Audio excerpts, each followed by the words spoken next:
தொடர்ந்து எல்லா சுற்றுகள்லையுமே சிறப்பான உரையை வழங்கணும் அப்படிங்கிற முடிவோட வந்திருக்கீங்களா திருப்பூர்ல இருந்து?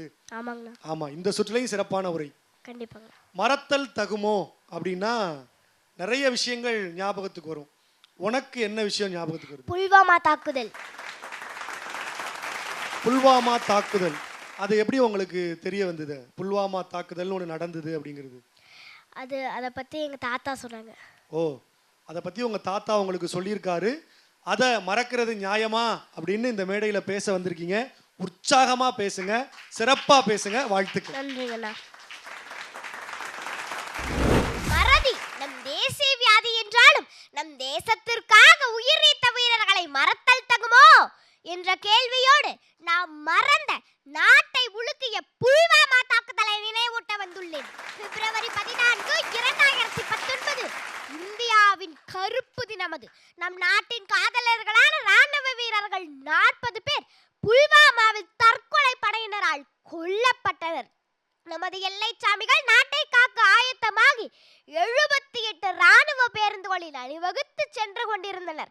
எதிரிகளுடன் சண்டையிட்டு நேருக்கு நேர் குண்டடிப்பட்டிருந்தால் கூட மகிழ்ச்சியுடன் மரணித்திருப்பார்கள்.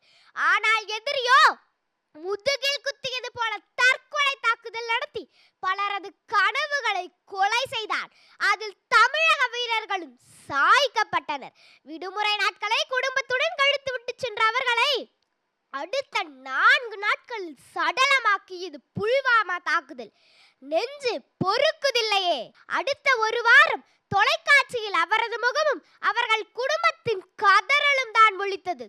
ஆனால் அவரது குடும்பத்தின் தற்போதைய நிலை குறித்து யாருக்காவது தெரியுமா? மறந்து விட்டோம். அரசு அவர்களுக்கு கொடுத்ததோ லட்சத்தில் நிதி. அன்று தமிழகத்தின் மக்கள் தொகையோ 7 கோடி. ஆளுக்கு 1 ரூபாய் கொடுத்திருந்தால் கூட அந்த வீர மகனுக்கு நாம் செய்த நன்றி கடனாய் இருந்திருக்கும்.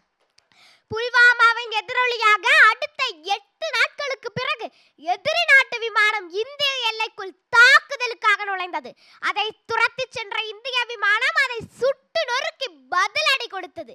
அப்பொழுது எதிர்பாராத விதமாக பாகிஸ்தான் எல்லைக்குள் ஒரு வீர விதை விழுந்தது. அதுதான் நாம் அபிநந்தன் வர்த்தமான். முதுகில் பலத்த அடியையும் எதிரி நாட்டு மக்களின் கல்லடியையும் பரிசாக வாங்கி கொண்டு ஜெய்ஹிந்த் என்ற வீர முழக்கமிட்டு நம் நாட்டின் ரகசிய ஆவணங்களை தண்ணீரில் போட்டு காப்பாற்றிவிட்டு கண்ணீருடன் சரணடைந்தார் அவர்களிடம். 60 மணி நேர கடின போராட்டத்திற்கு பிறகு இந்தியாவிடமே ஒப்படைக்கப்பட்டார். அந்த பெரிய மீசைக்காரரை மறத்தல் தகுமோ? இந்த சமூகத்திற்கு நான் கேட்கும் ஒற்றை கேள்வி. இறந்தால் மட்டுமே அவர்களை பற்றி பேசுகிறீர்கள். உயிருடன் இருப்பவர்களை பற்றி ஒரு நாளாவது நினைத்ததுண்டா? திரைப்படத்தை பார்த்து கண்ணீர் சிந்தும் நீங்கள் நமக்காக ரத்தம் சிந்தியவர்களை மறந்தது ஏனோ? நாட்டுப்பற்று அவ்வளவுதானா?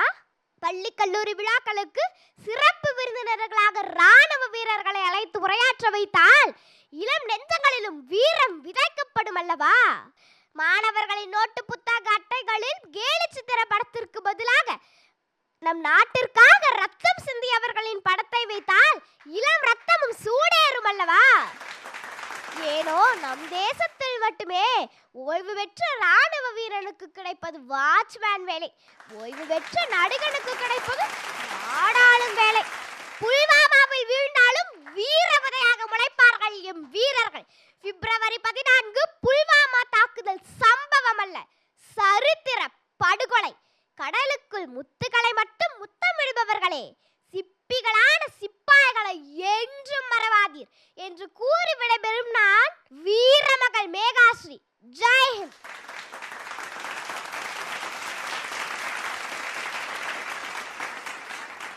வீரமகள் மேகாஸ்ரீ அப்படின்னு தான் சொல்லணும்.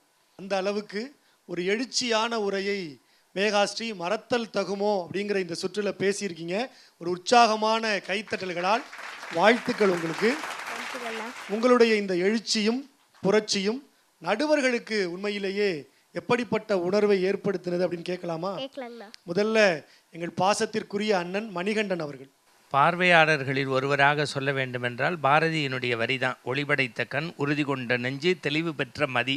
இதுக்கு மேலே இந்த வயதில் அதை சொல்லி கொடுத்ததை உள்வாங்கி பிரமாதமாக சொல்லி அந்த முறுக்கு மீசைக்காரன்னு ஒரு காலத்தில் பார்த்தீங்கன்னா அவரை மாதிரியே எல்லாரும் மீசை வச்சுக்கிற மாதிரி இங்கே ரசிகர்கள்லாம் வந்தாங்க அப்படின்னா அவள் கேட்டது ஒன்று மட்டும் சவுக்கில் அரைஞ்ச மாதிரி இருந்தது, செவிலில் அரைஞ்ச மாதிரி இல்லை, சவுக்கு கொண்டு அரைஞ்ச மாதிரி இருந்தது. ஓய்வு பெற்ற இராணுவ வீரனுக்கு செக்யூரிட்டி வாட்ச்மேன் வேலை, சினிமாவில் நடித்து ஓய்வு பெற்றால் நாடு ஆளக்கூடிய வேலை அப்படின்னா இதுக்கு பிறகாவது இந்திய சமூகம் இதை பார்த்து திருந்தினால் அது இந்த பேச்சுக்கு கிடைத்த வெற்றியாக நினைக்கின்றேன். உன்னுடைய பேச்சில் தெளிவு, கருத்து, உச்சரிப்பு எல்லாமே சூப்பர். இதுவரைக்கும் மானம் காத்த ஆடைதான் திருப்பூர்லன்னு நினைச்சோம். இல்லை, இந்தியாவின் மானத்தை காப்பதற்கு இப்படியும் ஒரு பேச்சு உண்டு என்பதை உன் பேச்சு நிரூபித்து வாழ்த்து. அண்ணனுக்கு நன்றி. பாசத்திற்குரிய கவிஞர் நிரஞ்சன் பாரதி அவர்கள். புல்வாமா தாக்குதல் அப்படிங்கிற ரொம்ப முக்கியமான இன்றியமையாத ஒரு தலைப்பை பற்றி இந்த புல் நடத்திய தாக்குதலை ரொம்ப ரசித்து மகிழ்ந்தேன். ஒரு புயல் அடித்தார் போலத்தான் இருந்தது. மேகாஸ்ரீ அப்படிங்கிற பெயர், அந்த மேகத்திலிருந்து மென்மையான சாரல் மட்டும் பெய்யாது, இடிமழையும் பெய்யும் என்பதை இன்றைக்கு உன்னுடைய பேச்சு நிரூபித்தது. எந்த இடத்திலுமே, அதாவது உன்னுடைய பேச்சை புகழ்ந்து இந்த அரங்கமே கைத்தட்டினாலும் கூட கொஞ்சம் கூட கவனத்தை இழக்காமல் இறுதி வரை உன்னுடைய இலக்கிலிருந்து வழுவாமல் நீ பயணம் செஞ்ச. அது மிகுந்த பாராட்டுக்குரியது. இதற்கும் மயங்காமலும் இருந்தாய், தயங்காமலும் இருந்தாய். கொஞ்சம் பதற்றத்தை குறைத்து கொண்டால் இன்னும் உன்னுடைய பேச்சு மேலும் மேலும் பெருகி எல்லாரையும் வசப்படுத்தும். அடுத்தடுத்த சுற்றுகளுக்கு இதே போல இன்னும் சிறப்பாக நீ செய்து பேரும் புகழும் பெற வேண்டும் என்று நான் மனதார வாழ்த்துகிறேன். வாழ்த்துக்கள். சங்கரா தொலைக்காட்சியில் தமிழ் எங்கள் உயிர்மை சுட்டிகள் அப்படிங்கிற பிரம்மாண்டமான நிகழ்ச்சியில் மறத்தல் தகுமோ அப்படின்னு ஒரு கேள்வி கேட்டதுக்கு இராணுவ வீரர்களை நீங்கள்லாம் மறக்கிறது நியாயமா அப்படின்னு மேகாஸ்ரீ எழுப்பி இருக்கிற இந்த கேள்வி கேட்க வேண்டிய காதுகளில் நிச்சயமாக போய் சேரும் என்கிற நம்பிக்கை எங்களுக்கு இருக்கு. வாழ்த்துக்கள் மேகா.